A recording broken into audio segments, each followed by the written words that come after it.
बिस्मिल्लाहिर्रहमानिर्रहीम। अस्सलाम वालेकुम। रिंग एंड वेक्टर स्पेस का हम नेक्स्ट थ्योरम देखते हैं। Any finite dimensional vector space contain a basis, कि जो भी फाइनाइट डायमेंशनल वेक्टर स्पेस होती है वो बेसिस कंटेन करती है। फाइनाइट डायमेंशनल वेक्टर स्पेस कौन सी होती है कि अगर हमारे पास भी कोई भी वेक्टर स्पेस है, एस उसका सबसेट है, तो अगर एस जो है उसका लीनियर स्पैन जो है उसके लीनियर स्पैन का सेट वेक्टर स्पेस की इक्वल है, तो वो वेक्टर स्पेस क्या होगी, फाइनाइट डायमेंशनल स्पेस होगी। मतलब अगर एस का हम वेक्टर स्पेस का कोई भी सबसेट लेंगे वो उसको क्या कर रहा होगा, स्पैन कर रहा होगा। स्पैन कर रहा होगा तो हमने प्रूव करवाना है कि वो सेट क्या कर रहा होगा, बेसिस फॉर्म कर रहा होगा। बेसिस फॉर्म करने के लिए हमने दो कंडीशंस प्रूव करवानी होती हैं, एक स्पैनिंग वाली और दूसरी लीनियरली इंडिपेंडेंट वाली। यहाँ पे फाइनाइट डायमेंशनल वेक्टर स्पेस होने की वजह से एक कंडीशन जो स्पैन वाली है वो उसकी डेफिनेशन से ही फुलफिल हो रही है। तो हमने सिर्फ ये चेक करना है कि वो सेट जो है वो लीनियरली इंडिपेंडेंट है या नहीं। Let S is equal to V1 V2 up to so on we are finite spanning set of the vector space V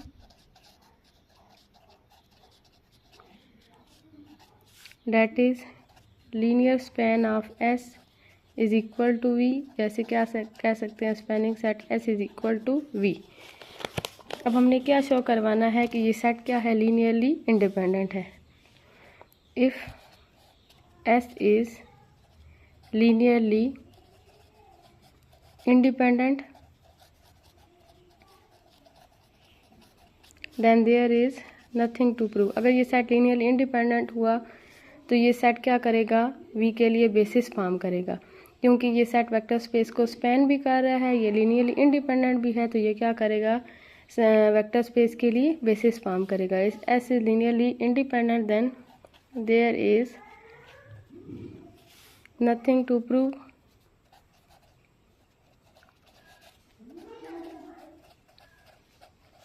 If S is equal to V1 V2 up to so on VR is not linearly independent, that is S is linearly dependent।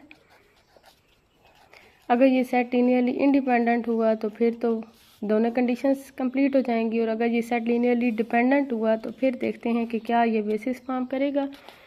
If S is linearly dependent तो फिर हम theorem use करते हैं। हमने theorem पढ़ा था कि अगर S लीनियरली डिपेंडेंट हुआ तो इसमें जो ये वेक्टर है VR, ये बाकी इससे पीछे वाले सब वेक्टर्स के लीनियर कम्बिनेशन की फॉर्म में लिखा जा सकता है। सो देयर इज़, मतलब इसमें से कोई एक वेक्टर उठा सकते हैं। हम वेक्टर कौन सा उठाएंगे, VR। So there is at least one vector in S which is linear combination of preceding vectors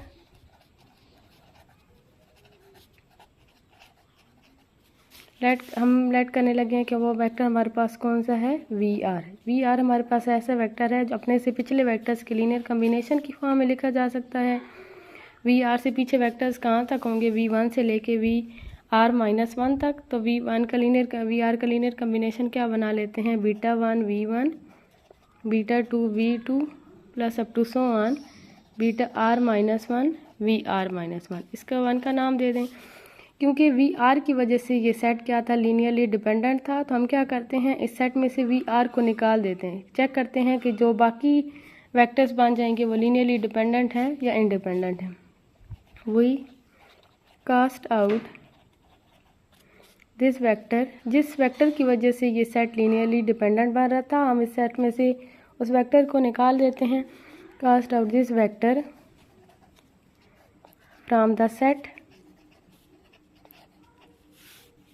late जो नया सेट बना लगे हैं उसको S1 का नाम दे देते हैं। उसमें कितने वेक्टर्स बन जाएंगे, V1 V2 up to so on VR-1।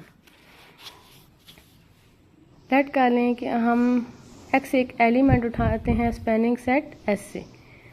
ये जो एस वाला सेट है स्पैनिंग सेट, हमने इस एक्स इसका कोई एलिमेंट उठा लिया है क्योंकि ये वी की इक्वल है।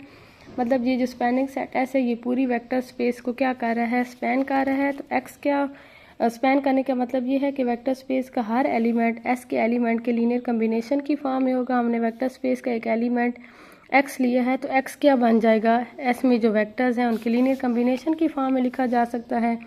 तो एक्स का लीनियर कम्बिनेशन बनाएं एस के वेक्टर्स की फॉर्म में। एस में वेक्टर्स हैं v1 v2 up to so on v r. X is equal to a1 v1 plus a2 v2 plus up to so on a r v r. यहाँ पे v r की value put कर दें a1 v1 plus a2 v2 plus up to so on a r. V r की value put कर दें β1 v1 plus β2 v2 plus up to so on βr minus 1 vr minus 1। a1 और ये इन दोनों में से v1 कॉमन ले लें तो क्या बच जाएगा a1 plus ar β1 v1 plus a2 plus ar β2 v2 plus up to so on आखिरी element ar minus 1 plus ar βr minus 1 vr minus 1। Let कर लें कि ये कांस्टेंट्स ऐड हो रहे हैं तो दोबारा कांस्टेंट ही आएंगे। लेट कर लें क्या आ रहा है γ1 v1 γ2 v2 plus up to so on γr minus 1 vr minus 1। X हमने किसका एलिमेंट लिया था, स्पैनिंग सेट एस का। एस के वेक्टर्स के हमने लीनियर कम्बिनेशन की फॉर्म में इसको लिखा था v1 v2 up to so on vr की फॉर्म में। अब देखें एक्स का लीनियर कम्बिनेशन किसकी फॉर्म में बन चुका है, v1 v2 up to so on vr minus 1 और v1 v2 up to so on vr minus 1 ये किसके एलिमेंट हैं, स्पैनिंग सेट S1 के। तो एक्स किसको बिलोंग कर जाएगा, स्पैनिंग सेट S1 को। v1 v2 up to so on vr minus 1 किसके एलिमेंट है, S1 के, क्योंकि ये उन वेक्टर्स की लीनियर कम्बिनेशन की फॉर्म में है एक्स। तो एक्स किसको बिलोंग कर जाएगा, स्पैनिंग सेट S1 को। एक्स किसके एलिमेंट था, स्पैनिंग सेट S का, किसको बिलोंग कर गया है, स्पैनिंग सेट S1 को। या एक्स किसके एलिमेंट था, V का, किसको बिलोंग कर गया है, स्पैनिंग सेट S1 का। तो इसका क्या मतलब है कि V किसका सबसेट बन जाएगा, स्पैनिंग सेट S1 का। लेकिन हमें पता है कि V हमारे पास वेक्टर स्पेस है S1, उसी के कुछ एलिमेंट्स उठाए गए हैं। तो S1 को, स्पैनिंग सेट S1 को किसका सबसेट होना चाहिए, V का। इन दोनों कंडीशंस को कंबाइन करें फ्रॉम 1 एंड 2, क्या फॉर्म बन जाएगी कि स्पैनिंग सेट S1 हमारे पास किसकी इक्वल है, V की इक्वल। अब हमने ये कंडीशन क्यों प्रूव करवाई है, हमें S के बारे में तो पता था कि S जो है वो स्पैनिंग सेट है वेक्टर स्पेस V का। वो क्या कर रहा है, वेक्टर स्पेस को स्पैन कर रहा है। तो उस पर हमने S पे सिर्फ कंडीशन ली थी कि वो लीनियरली इंडिपेंडेंट है या डिपेंडेंट है। जब वो लीनियरली इंडिपेंडेंट भी था S और जो वो V वेक्टर स्पेस को स्पैन भी कर रहा था, तो इसका क्या मतलब है कि ये वाला सेट जो है वो वेक्टर स्पेस के लिए बेसिस फॉर्म कर रहा है। फिर हमने चेक किया कि अगर S हमारे पास लीनियरली इंडिपेंडेंट ना हुआ तो फिर वो क्या होगा, लीनियरली डिपेंडेंट।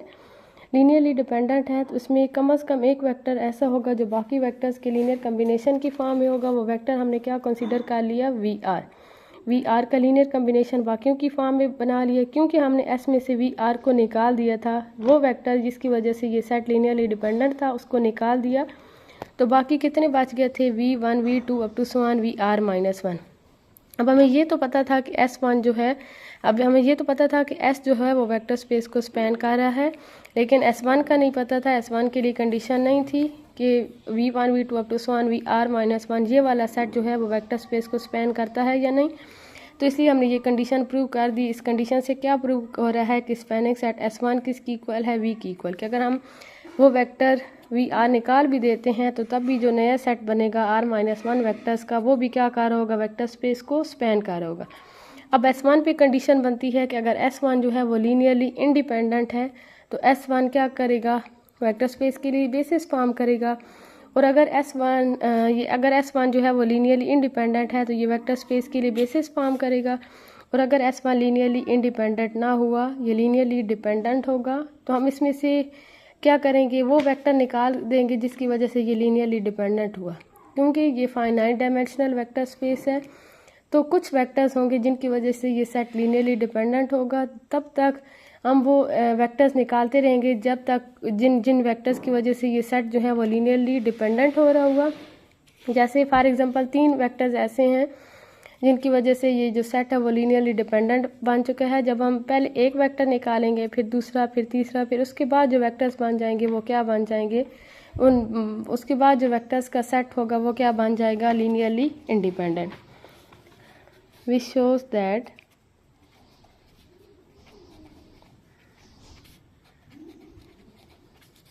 linear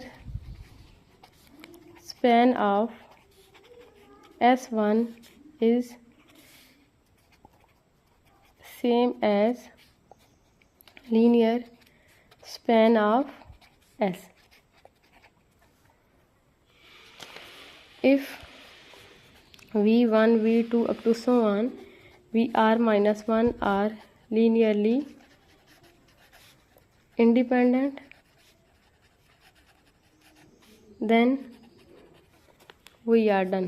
कि अगर ये वाले वेक्टर्स लीनियरली इंडिपेंडेंट हुआ तो S1 वाला सेट जो है वो वेक्टर स्पेस को स्पैन भी कर रहा है, वो लीनियरली इंडिपेंडेंट भी हुआ, तो S1 वाला सेट क्या करेगा, V के लिए बेसिस फॉर्म करेगा। और अगर ये लीनियरली इंडिपेंडेंट ना हो, ये if they are not linearly independent, then we continue this process, then we continue this process of casting out vectors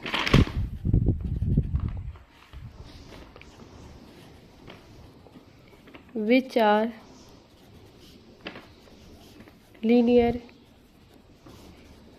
combination of their remaining vectors।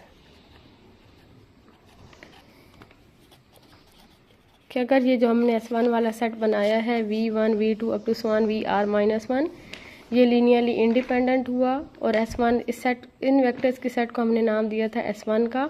S1 वाला सेट जो है वो वेक्टर स्पेस को span भी कर रहा है। अगर ये सेट लीनियरली इंडिपेंडेंट भी है और ये वेक्टर स्पेस को स्पैन भी कर रहा है तो ये क्या बन जाएगा, बेसिस, ये सेट जो है वो बेसिस फॉर्म करेगा V के लिए। और अगर ये लीनियरली इंडिपेंडेंट नहीं है तो लीनियरली डिपेंडेंट होगा। अगर ये लीनियरली इंडिपेंडेंट नहीं है तो तब तक हम ये जो भी हमने प्रोसेस किया एक वेक्टर निकालने वाला, तब तक करते रहेंगे जब तक वो सारे वेक्टर्स नहीं निकाल लेते जो कि बाकी वेक्टर्स के लीनियर कम्बिनेशन की फॉर्म में है। Since V is finite dimensional,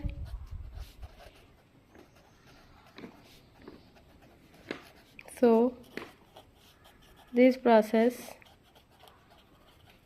must terminate